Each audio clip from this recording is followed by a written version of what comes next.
আপনি আরও প্রশ্ন করেছেন লাশ বহনকালে কি কিছু পড়তে হবে না। লাশ বহনকালে কোনো কিছু পড়তে হবে না, চুপ থাকতে হবে, চুপচাপ লাশ বহন করে কবরে নিয়ে যেতে হবে এবং কবরে তাকে রাখার পরে দাফন শেষ হয়ে গেলে তখন তাদের জন্য দোয়া করতে হবে, কারণ রাসূলুল্লাহ সাল্লাল্লাহু আলাইহি ওয়াসাল্লাম বলেছেন তখনই এটা দোয়ার সময়।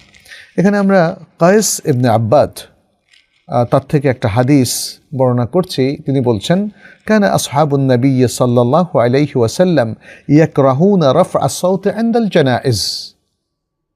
রাসূলুল্লাহ সাল্লাল্লাহু আলাইহি ওয়াসাল্লামের সাহাবায়ে কেরাম তারা জানাজ অর্থাৎ লাশের পাশে উচ্চ বাচ্য করা বা গলার আওয়াজ দিয়ে কথা বলা বা কোনো কিছু জোরে জোরে বলা, এটা তারা অপছন্দ করতেন।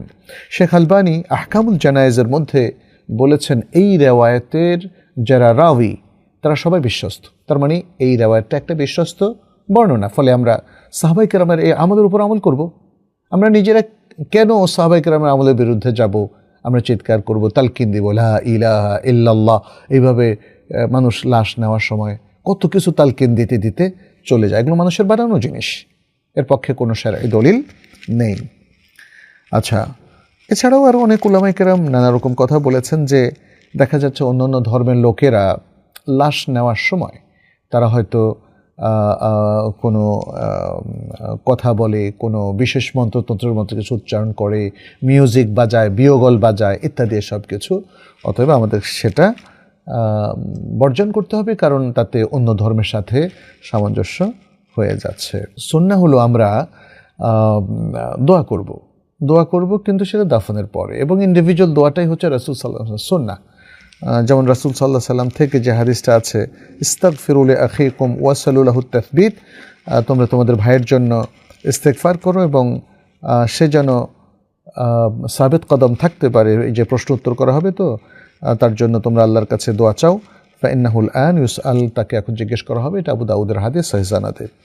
তো সুতরাং আমরা বিশুদ্ধভাবে আমলটা করার চেষ্টা করব। এবং এখানে কেউ কেউ যে এই যে জামার শিকার কারণে মনে করেছেন যে জামাতবদ্ধভাবে দোয়া করা যাবে, এটা কারো কারো ইজতিহাদ। তবে আমাদের উলামায়ে কেরাম তারা এককভাবে দোয়া করার কথা বলেছেন। বিশেষ করে আমার মনে পড়ছে সৌদি আরবের বিখ্যাত একজন আলেম ডক্টর মোহাম্মদ বিন মোহাম্মদ আল মুখতার আশ-শানকিতি হাফিজাহুল্লাহ আমাদের উস্তাদ ছিলেন, 3 বছর আমাদেরকে পড়িয়েছেন।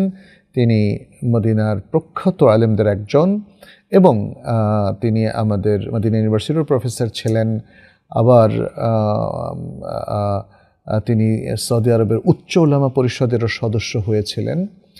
তার একটি দার্সে আমি শুনেছি তিনি বলেছেন যে এখানে প্রত্যেক ব্যক্তি ইন্ডিভিজুয়াল অর্থাৎ ব্যক্তিগতভাবে দাফনের পরে দোয়া করবে, এটাই হচ্ছে সঙ্গত।